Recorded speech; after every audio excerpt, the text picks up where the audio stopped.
तो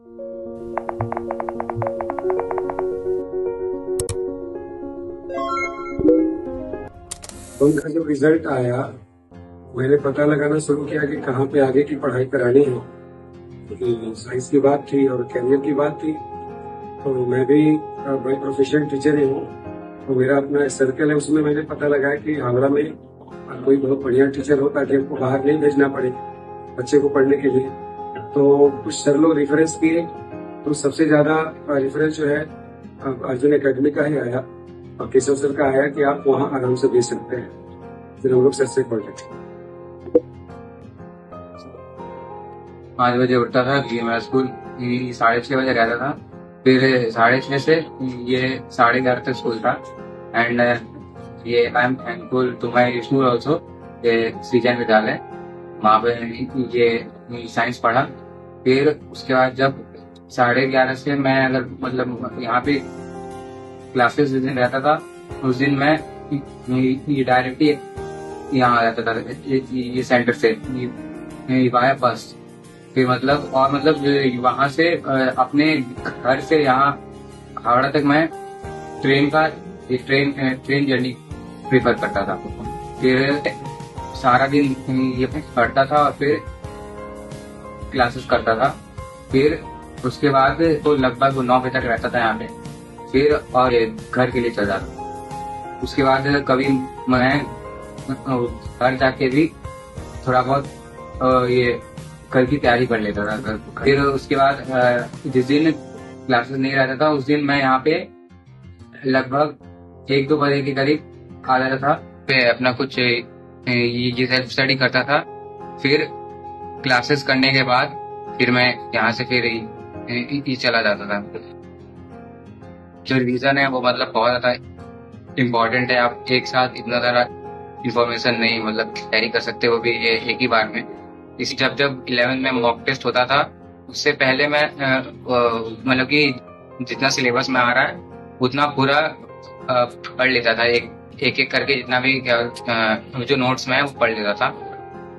मेरा अगर उस चैप्टर का प्रीवियस ईयर अगर बाकी है तो मैं प्रीवियस ईयर कर लेता था। 12th में भी जैसे कि जब वो ये फुल सिलेबस मॉक टेस्ट होने लगा, तब तो उतना ये नोट्स पढ़ने का टाइम नहीं रहता ज्यादा। तो उसमें मेनली मैं प्रीवियस ईयर को ही ज्यादा ये फोकस करता था कि ये फुल सिलेबस जो मॉक टेस्ट है वह तो आपको मतलब कि लेना ही चाहिए, जिससे मतलब एक एग्जाम देने का एक हैबिट हो जाता है। मैंने करीब 30 to 40 मॉक टेस्ट दिए थे, मतलब मेंस के और एडवांस के। तो पिछले जितने भी 18 साल का पूरा जो पेपर है उसको मैं ये एज अ मॉक टेस्ट ही दिया था। रिएक्शन तो वर्डलेस है, क्योंकि हम लोग तो जब समझे तो आईआईटी बॉम्बे में जा रहे हैं, तो हम लोगों का समझिए हम लोगों के ड्रीम से भी कहीं ऊपर की बात थी। क्योंकि अभी तो था कि अच्छा करेगा बट आईआईटी बॉम्बे में जाएगा। ये सर को बहुत भरोसा था, तो मेरे से कहीं ज्यादा भरोसा सर को था। बहुत पहले बोल देते कि आपको बच्चा आईआईटी बॉम्बे जा रहा है, तो सर का भरोसा फाइनली वही इट बिकेम ट्रू, वही सच हुआ। और हम लोग को तो बोले कि हम लोग तो जब रिजल्ट आया तब से एक्सप्रेस नहीं कर पाए, इतनी खुशी थी। आईआईटी बॉम्बे जैसा चीज जहाँ भूतों का जाना ड्रीम होता है, वहाँ अपना बच्चा जाके पढ़ रहा है, इससे बड़ी बात हम लोग के लिए क्या हो सकती। मेरा तो कोचिंग के बारे में मन कुछ उतना नॉलेज नहीं, लेकिन जब सबको देखे सर से मिलने बातचीत हुआ तो हमको लगा कि मनो मेरे बच्चे के लिए ही भगवान है, चाहे सर समझे या भगवान समझे, वही सब कुछ है। उनके ऊपर पूरा हमको विश्वास है। इंस्टीट्यूट का तो बहुत ज्यादा ही कंट्रीब्यूशन है इसमें, मतलब कि एक स्टडी एनवायरनमेंट प्रोवाइड करना। जैसे कि मैं यहाँ पे कितने बजे भी आके अपना दिन भर अपना टाइम निकाल के पढ़ सकता था।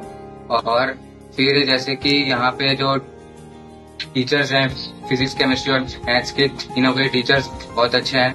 जो टाइम जो मटेरियल लगता है वो और उसके बारे में बताना, प्रोवाइड करना कि ये करो ऐसे करो, इसको मतलब कि कब तक क्या कंप्लीट हो जाना चाहिए, मतलब कि प्रॉपर गाइडेंस प्रोवाइड हुआ है यहाँ से।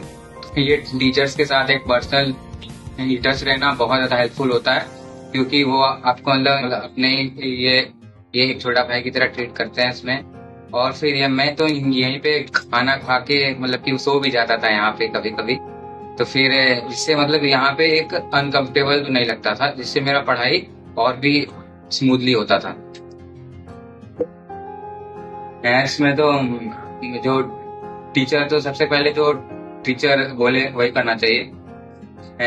मैंने डिसएंगेज किया है, और फिजिक्स में मैंने HC वर्मा और NCERT और प्रीवियस ईयर तो ये हर एक सब्जेक्ट के लिए करना ही करना है। और फिर आपका ये इनऑर्गेनिक केमिस्ट्री का बात आ गया, तो उसमें आप सिर्फ NCERT पे फोकस करेंगे। NCERT plus class notes plus पिछले साल का ये जितने भी क्वेश्चंस हैं, तो आपका वो वैसे ही स्ट्रांग हो जाएगा। और तो फिर जितने टीचर तो आपको मटेरियल टाइम टू टाइम उसको जब लगता उनको जब लगेगा वो दे देंगे। और फिर फिजिकल केमिस्ट्री में आप NaOHT को प्रीफर कर सकते हैं, वो मतलब बहुत अच्छा किताब है, उसमें आपका मेन से एडवांस तक पूरा हो जाएगा। और ऐसे प्रीवियस ईयर तो है ही। और फिर